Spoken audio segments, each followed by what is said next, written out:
I now request Mr. Sushmit Bhattacharya, Director Deloitte, India, to share his presentation on SME compliance. For allowing me time to put my presentation up there. I got very little time to prepare for this, but I promise to keep it within 10 minutes. Thank you very much for having me here, taking the time out of your schedules to be here and listen to what I have to say. I'm going to take the next few minutes to talk about compliance. In terms of introductions, my name is Sushmit Bhattacharya. I'm a director in Deloitte's forensics practice. So my bread and butter essentially is to investigate white-collar crime. I'm not entirely sure what I'm doing between loans and payments, but so be it.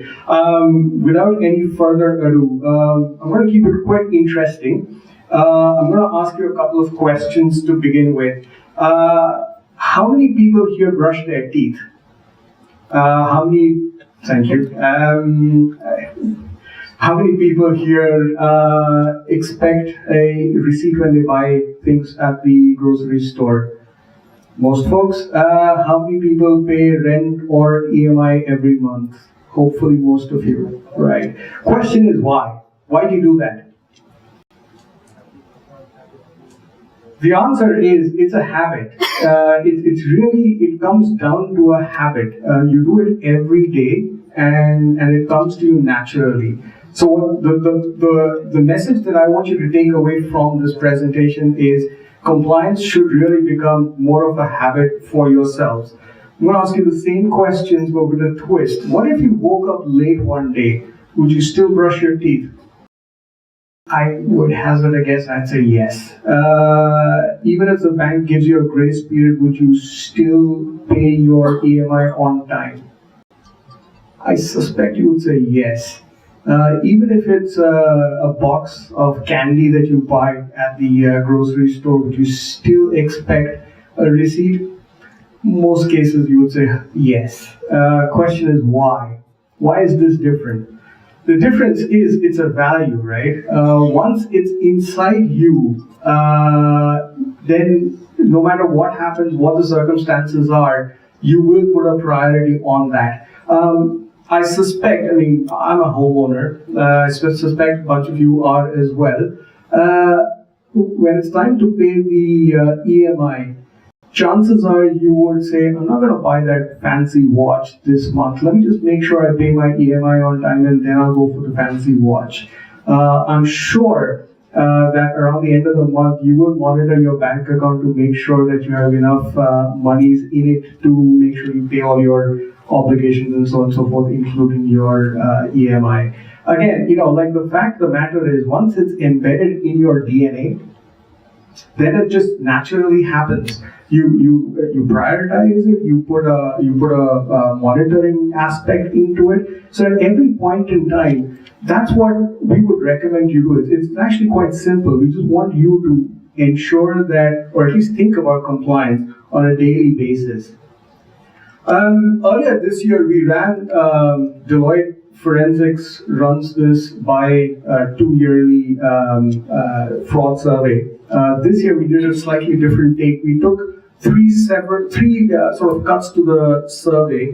One was for the big companies, one was for small and medium-sized companies, and the third one for working professionals. And we wanted to take their sort of perspective on fraud and where they think they fall on that. Sorry about that. We asked two questions, particularly to the SMEs. We asked one question: is there enough commitment to address fraud? And guess what? 40%, over 40% people said no. The second question we asked is or has your organization allotted adequate budget and resources to deal with fraud? Again, nearly 40% of the people said no. Our suspicion was that in a company like an SME, in the SME space, I suppose most of the energies are towards growth. So they really don't have the wherewithal or the appetite to look at compliance. Well, the funny thing is, we asked them a question: what if you put it against the context of regulations? For example, we said, Do you think complying with anti-fraud clauses and regulations such as Companies Act places unreasonable burden on small and medium-sized companies? 19% of them said yes, it's a big distraction. However, 31% said we do it all the time because our partners who are American companies or British companies or whatever you have, they expect us to have it. So the great news is, look, you're doing it already. We just want you to extend it a little more. That's all we're asking you to do. I promise this is my last slide. I promised I'd keep it within 10 minutes, so this is my last slide. If there's 3 things that you would want to take away from this room, 3 things that you can do on a daily basis. The first thing I would ask you to do is do some due diligence. I guarantee you do it already. For example, here's a situation. You want to buy paper from someone. You don't know who to buy from. What you do? You got the phone call of your friend who's in the same industry saying, hey, I need to buy paper. Can you recommend someone? The guy says, yeah, this is a person I've been working with for the last 4 years. Great guy, here's his number. That's rudimentary level due diligence. This is exactly what you do on a daily basis. We want you to sort of think about that whenever you're dealing with any of the sort of third parties that you deal with. The other thing that we want you to do is train people. Going back a couple of slides, when we ran the survey for working professionals, one of the things that came out quite clearly is people, employees, they feel empowered when they are made part of the team that does compliance or fraud or address fraud in some sort. So what we want you to do is train those people, train your employees, let them know what's good, what's bad, what's the expectation, where's the line. Draw the line for them. And it's very easy for them to then sort of adhere to where the line is. The third thing is, simply because we're in a forum that's talking digital, is as much as possible use technology to address fraud. Now, in many of my clients, we use a lot of complicated stuff like data analytics and so on and so forth. So I'm not by any way asking you to do that sort of stuff, but wherever possible, if you use technology to address or sort of fight fraud, you take the human element out of it. So think about it. I mean, you have some sort of a tool or an application that does it for you. It makes your life much more easier. That's it. Thank you very much. You've been a wonderful audience. Thank you, Mr. Bhattacharya. I'll now request Mr. Dinesh Kulchandra, Chief Digital Officer, 6 Inches Communication, to come for the presentation on digital branding for startups and SMEs. All right, a very good afternoon to all of you. I think thank the organizers for considering 6 Inches to be part of this event. The interesting part is the last session before lunch, and we already kind of droopy eyes and waiting to go back to our work after lunch. So I'll take about 40 slides odd going forward from now to make it more interesting. Oh, sorry, it's 40. So a blueprint usually involves more than about 50 slides, so I'll restrict it to 40 slides to make it more comfortable for you guys. There's a hashtag here in case you guys want to connect on Twitter. Happy to interact, even if we can't do it over here. So this blueprint, when I was spoken about, I got a call on Monday morning that you've got to basically come and present. There's 40 slides and just 2 days to do it, and that on a Monday morning where the Monday motivation is already low. So I thought, wow, this is excellent. The week is going to be really exciting. Let me give you a good story about 6 Inches. Why are we called 6 Inches? I think there's lots of thought bubbles already. I can see what does it mean, what does it entail. Our founder basically, had a liking with the book called Positioning by, Trout and Al Rice, wherein Trout had mentioned that the entire marketing warfare happens in the 6 inches of grey matter. So that was the story behind 6 Inches. All right. So I just look at it in terms of how small and medium businesses can explore digitalization. In a branding perspective per se. So it's a very dicey topic. I think branding is something which I've never done in my life, but I as in having a kind of an experience of close to about less than 2 decades of consulting small and medium to large corporates. So my last assignment was with the Tata Sons, where I helped with consulting corporates with their digital transformation roadmap. So considering that even I've worked with about close to 15 years with small and medium businesses to help them transform and get a blueprint on, here's something which I have for you guys to basically have some thoughts and some conversation starters for you to move forward. Everybody has tons and tons of expectations when it comes to digitalization. I mean, digital, social media, web analytics. People expect a lot that once I go digital, I can soar high. I can become the Amazon of the world and all that stuff. And that is true to have expectations. Everybody wants expectations. But the root cause of all problems is also expectations. To my mind, there's no kind of secret ingredient in terms of succeeding in your journey to digital transformation. It's something which is a belief, is how your business processes are aligned and how you can basically map out the customer journeys to deliver those experiences. To my mind, replicating success from West is always, or aping an Amazon and launching a Flipkart. I think we've done wonders in terms of Flipkart actually going out and giving competition to the Amazons who have got deep pockets. But at the same time, I think the belief of these founders and consistently growing from a book retailer to where they are today, it's something which is a secret ingredient in itself. So each corporation, irrespective of the size, has kind of in them to basically soar higher. I hope we have some audiences who have watched Kung Fu Panda here.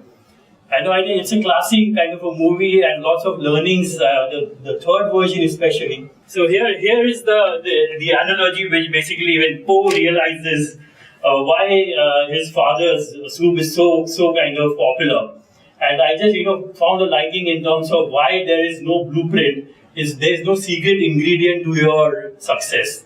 It's an analogy which really brings to life how corporates basically could look at their processes, why digital, what kind of touch points essentially help them to go digital. So here is the thought that it's all within yourself, it's all within organizations, and they believe in themselves, and irrespective of the size, digitalization can definitely help you with moving forward.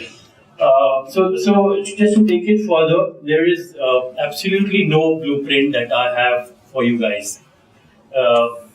Across organizations between large and small, objectives vary. From large enterprises, it's pursuit or relentless pursuit of managing business growth. There is a lot of business. They just need to get processes in line to deliver those. They just basically have enough on their plate. Whereas for SMEs, it's purely pursuit of seeking business growth. Where is my next big customer going to come from? Where is my next opportunity? Where is my next market going to be from? So there is no such blueprint. It's all dependent on what are the objectives these SMEs are essentially targeting. And with a lot of disruptive emerging business models, these blueprints, I think we've got business plans which keep on evolving on the fly as and when new disruptions keep happening. Quickly take a case study of Zesty Bites, a local bakery based out of Chandigarh. This is their current website. This gives me a story that they're still working at the back end to build something interesting, to build something which is on a global scale. A very small kind of organization started way back 2004 by a lady called Veena Singla in Chandigarh. It didn't get much of business because it was purely from word of mouth that you could grow only to this kind of size. Looked at digital adoption starting 2013, started with a website, got inquiries from different cities. So this is a classic case where an international product like desserts basically dreamed big. And today if you look at the kind of journey she's had, she's looked at having website, to having a social media, to having a direct listing across all platforms. If I search for Zesty Bites, I'll have tens of other kind of listings which they have propagated. So that's a very good kind of a reference in terms of how they've looked at. Source from KPMG India Google study which says that close to 51% of digitally enabled SMEs cater to much more kind of larger boundaries than just their cities. So this gives a kind of impetus to businesses that why should I just be local? Can digital help me to have a footprint which is not just India specific or domestic, or I can reach into deeper kind of deliveries. So coming to my next point, I'm a proponent of sales. I've been a salesperson all my life. I've had targets. I've been front-ending various kind of agencies. I say agencies are digital agencies who basically consult with small and medium businesses as well as large corporates on how we can leverage digital, or how can we leverage social media, or how we can leverage technology in marketing and all that stuff. So there's some stats which are really kind of scary when organizations' marketing and sales are not aligned with each other. We've got stats which say close to about 208% more revenue from marketing could be had if both these functions could align. But these are always at crossroads. While the sales is looking at getting more of their manufacturing units or inventories sold out, marketing is more looking at how we could look at the customer. Can we look at a product which is more customer centric? As one of our panel speakers also spoke about, banking products not being customer centric and being manufacturing oriented. B2B organizations close to about 27% faster growth and all that. So this is the reality. Marketing sales never kind of get along, and marketing is not selling in the sense that all your communication that we see on television is falling flat. It's not talking to us because this is all mass media, and the age of mass media through digitalization has definitely vanished. Marketing is not selling, but storytelling is. Why is 6 inches called as is? Why are we basically having this seminar? So ideas spread. There's a huge kind of market behind why a certain idea. Digital India is a story, and the idea has spread. Swachh Bharat is a initiative. Celebrate your daughter, which Narendra Modi ji had done. That was a story which he told, and it spread like virally. And digital has been a proponent.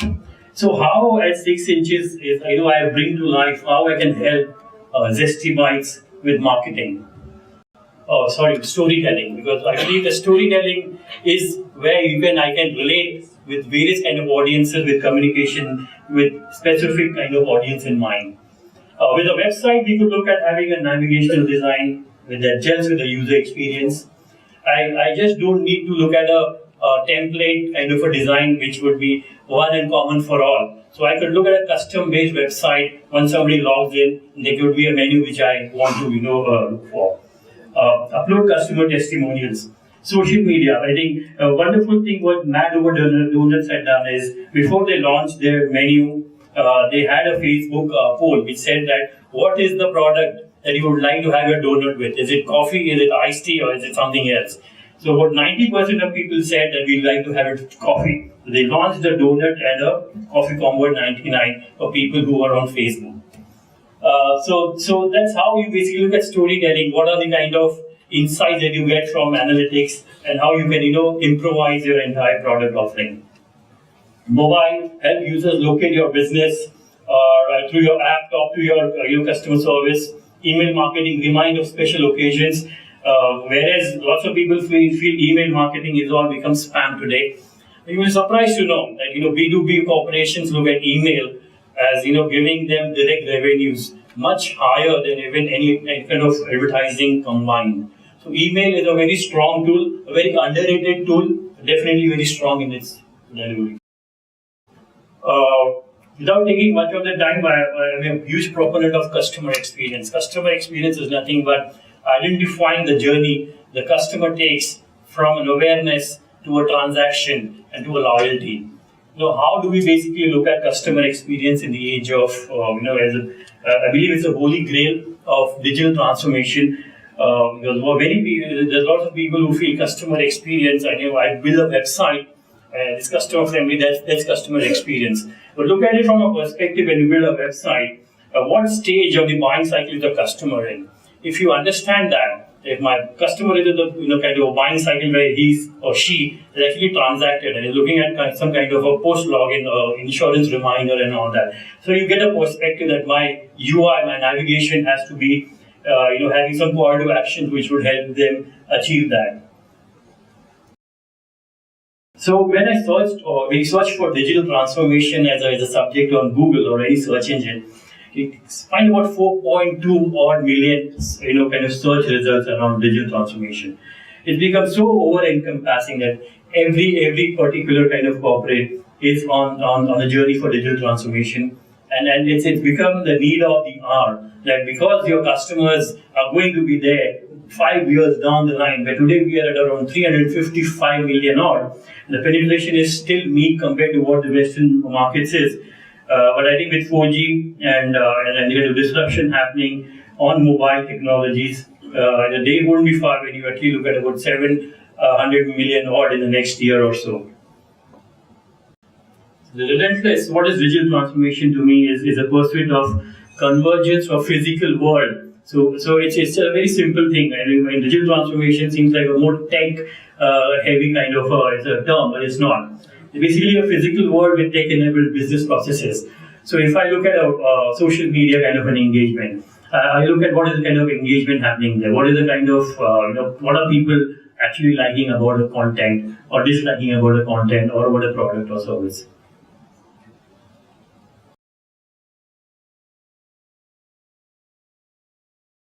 Alright, so this is Capgemini with YCX and digital transformation. Where does it kind of fit in? So it's very important to know that you start with the customer and you end with the business model that you have, rather than the other way around. And you very much look at what are the kind of preferences, what is the kind of top line growth, what is the kind of customer touch point that I could basically embark upon. Spruce up my operational processes. That's what I spoke about. It. There's no blueprint. It's more about aligning your internal business processes and looking at what works for you, and in terms of achieving whatever you want from your digital marketing, and finally the business model. And you've got the digital capabilities right at the bottom, which binds the entire digital transformation for you.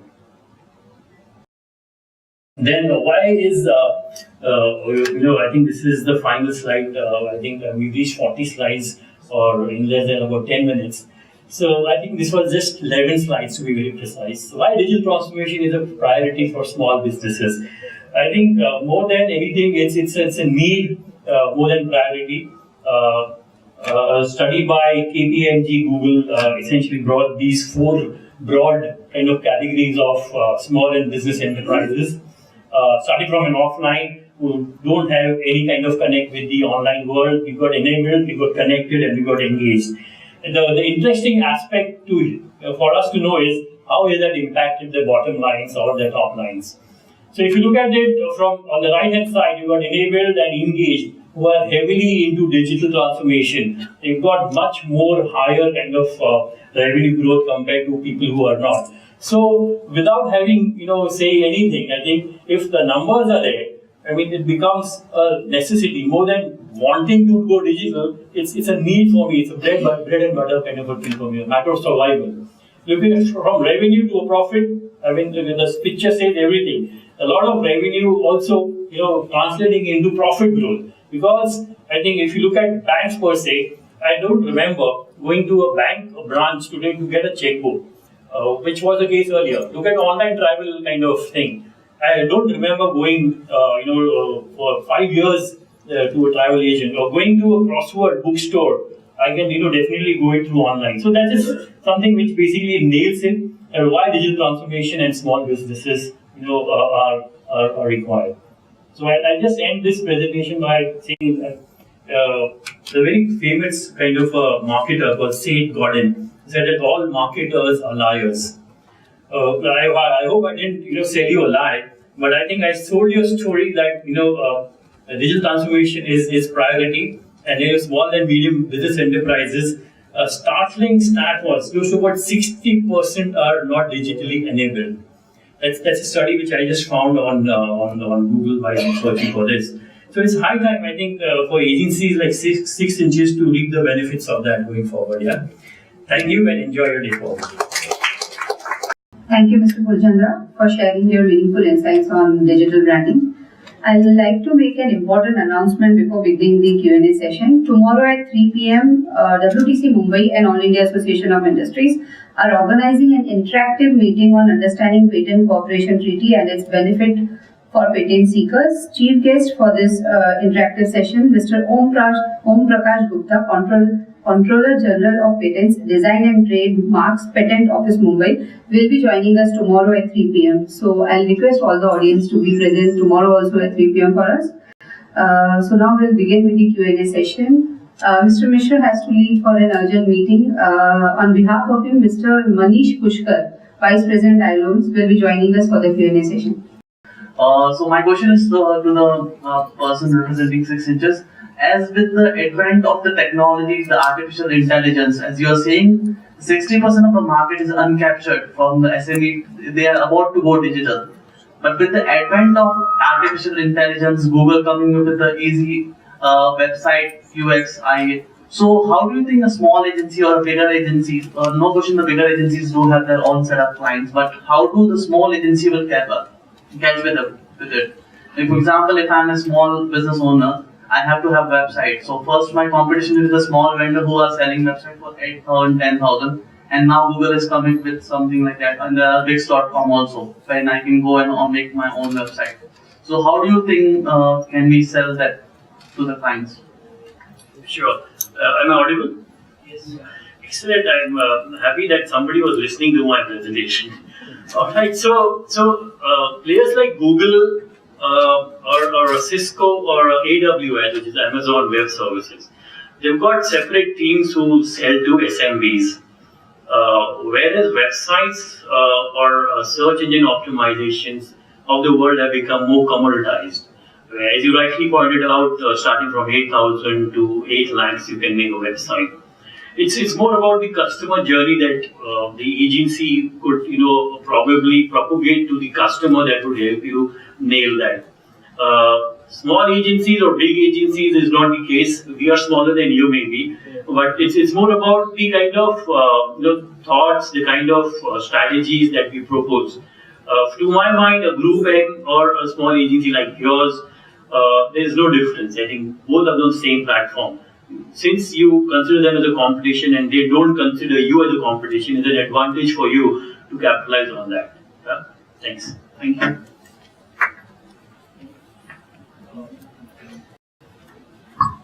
Okay. My question, same, 6 inches. I really think I follow digital big time. I really think that disruption is still to come. The coming 5 years is going to be very challenging for everyone, even for small business industries. I believe even for a digital is dominated by few people, which was supposed to be leverage for SMEs. It's going against them. It's only people with a little knowledge of it can dominate it. Especially most of us only refer to Google for any of our searches, and most of us don't even click to the next page apart from the 10 the searches that comes.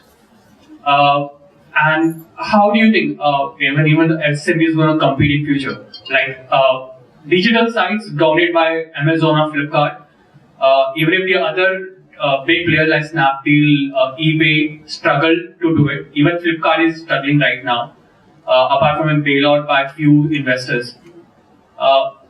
Compete, even if they struggle in their space, what do you think SMEs are going to do in coming future? So if you have a client, we can talk separately and pitch to them, okay? All right, so to my mind, you are right, but as I see, we're doing a lot of projects around VR, which is virtual reality. I've done experiential marketing projects way back in 2005. The day is not far away when you'll have lots of AI-enabled chatbots which are already doing the rounds. It's about how and where the opportunity lies for SMBs. If that was the case, I wouldn't have a Google SMB, kind of launch in India.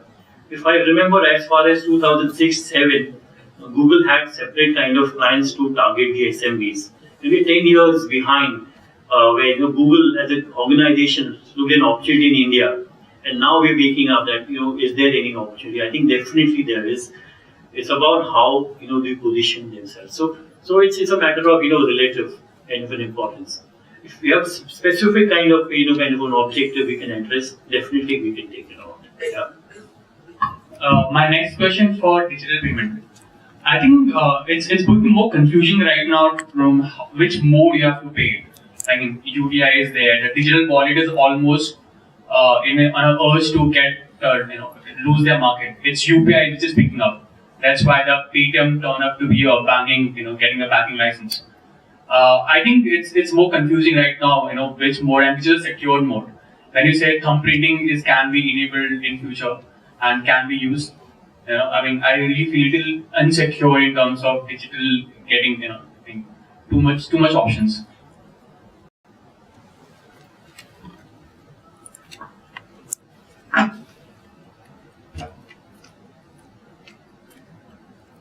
Yeah.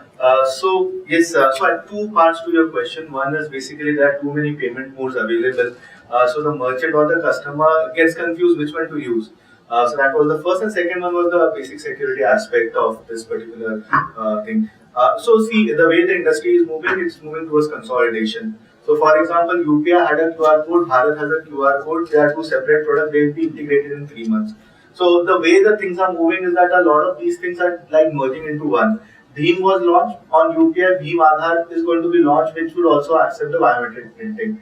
What is also happening in the industry is that the POS machine, which was standalone used for swiping or dipping the card, now will also have biometric parameters into it, so that the choice is given to the customer. So far as the merchant is concerned, it is a bundled product for him. The choice is given to the customer, wherever he is more comfortable with, he can go and use it. Like even for companies like Paytm, today Paytm interoperability is the key. So today Paytm QR code can only be scanned with Paytm. They are also embedding Bharat QR. So you don't disturb that customer psyche. He has to just see the QR and do the payment.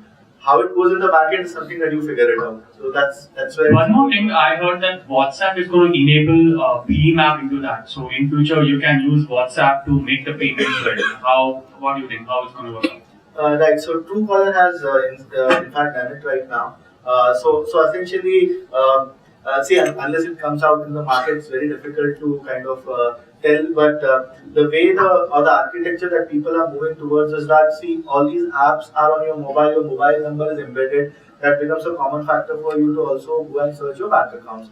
So essentially, what is happening is that this mobile number itself, mobile number at UPI, is ended up becoming your payments identity, because even something as a virtual payment address would be a difficult concept for people to consume. But your mobile number, you can send to the mobile number, it lands into your bank account. The rest of the things taken care of is something that is moving in future. The third thing, possibly in terms of the security of the payment architecture, yes, you are right. There is a lot of concern.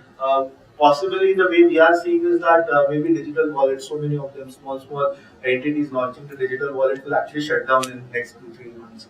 So regulatory, we are moving into that direction. A lot of focus is coming so far as cyber security is concerned, so far as the fact that you have to go and do a lot of other audits of your system. So even banks are tasked with doing all that thing. Frauds could also happen in a system like UPI in a place like Bank of Maharashtra. So a lot of audits are getting mandated. Cyber security is a concern. Newer banks are better off. Older banks still have a lot of distance or a lot of ground to cover. But that's what is happening. Aadhaar is very secure. Anything like in between, there was an incident where there was one VC, without naming it, was capturing or storing biometric impressions. So that guy got banned. Government is quite serious so far as the cyber security is concerned. But let's see how it moves in future. Thank you. Any more questions? I deal in rural area. We are running a computer center also and launching a mobile computer training one, so that the people can become more digital. The problem is mobile itself is not working.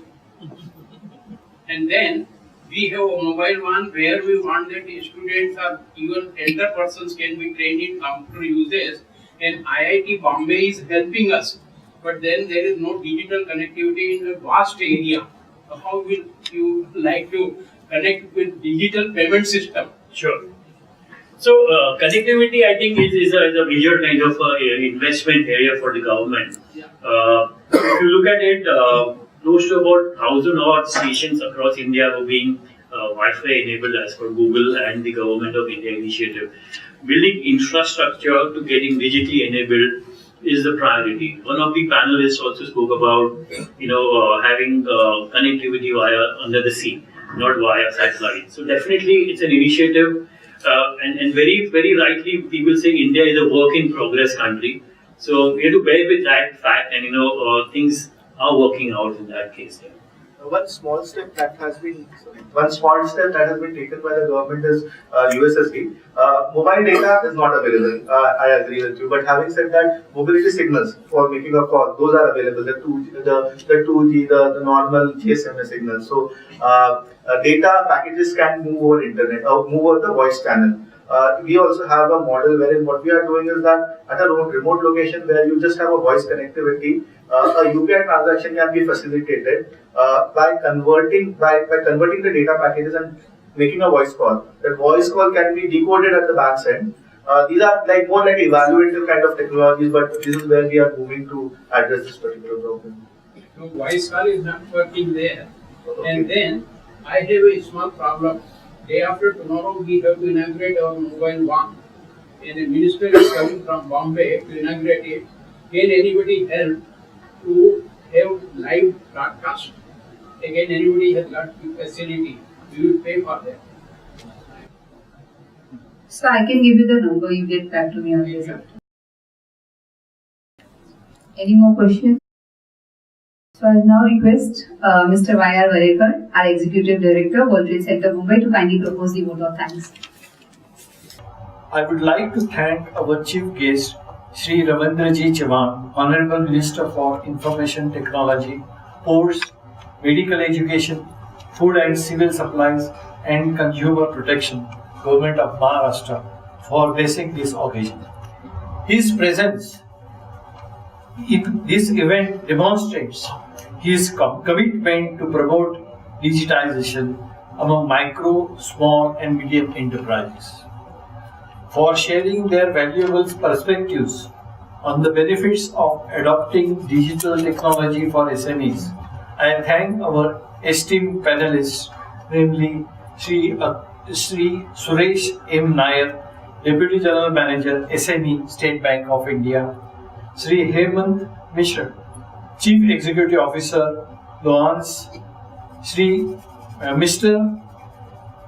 Pushkar, yes, Sri Nikhil Savaitul, Associate Director, Payments and Digital Initiative Team, IDFC Bank, Sri Sushmit Bhattacharya, Director, Deloitte, Sri Dinesh Kulchandra, Chief Digital Officer, 6 Inches Communications. I also take this opportunity to thank our technology partner, Social Buzz, and associate partner, Oasis, for supporting this event. I extend our gratitude to India's largest commercial bank, State Bank of India, and IDFC Bank for sponsoring this event. I also thank officials from various micro, small and medium enterprises and members of media for participating in this event and for their encouraging response. I am sure the SMEs in the audience have gained useful insights on leveraging digital technologies for branding, accessing finance, and increasing their customer base. Well, thank you all again. Now I invite you to join us for networking lunch. Thank you so much. Please.